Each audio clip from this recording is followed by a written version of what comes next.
Yes, Alan, sa pagpapatuloy ng pagdinig ng Senado tungkol sa mga isyu ng pogo sa bansa, hindi pinayagan ng Korte si dating Pampanga-Tarlac Mayor Alice Guo na makadalo. Ito ay dahil sa kasabay na schedule ng kanyang hearing sa Korte na itinakda rin, Alan, ngayong araw. Sa pagdinig naman, may pinakawalang mabibigat na aligasyon si Senadora Risa Hontiveros sa dating economic advisor noong Duterte administration na si Michael Yang.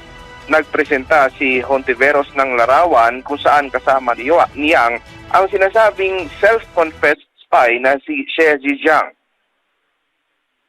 Michael Yang is a key actor in Chinese intelligence operations here. Michael Yang nasangkot sa Pharmally and, if the reports are accurate, sa drug operations dito. Michael Yang, na economic advisor ng dating Pangulo. Ginatasan na tayo, pinagtaksilan pa.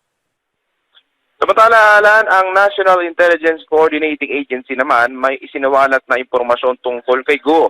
Sabi ng NICA sa katanungan kung spy ba si Guo o foreign intelligence agent, hindi pa nila ito matukoy, pero ang makukumpirma nila base raw sa historical context ay isang agent of influence umano si Guo.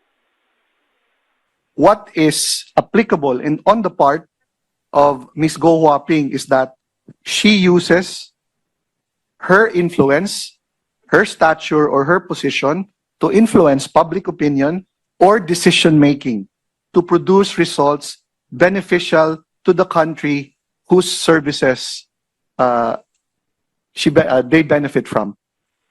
So to that effect, Madam Chair, that is applicable to her, and therefore, she may be classified as such. Sa puntong ito, Alan, na ongoing pa yung pagdinig ng Senado hinggil nga sa issue ng mga umano'y illegal na pogo sa bansa. At inaasahang ito na yung magiging huli nilang pagdinig. At yan muna ang pinahuling update mula rito sa Senado. Balik sa inyo. Maraming salamat, Daniel Manalastas.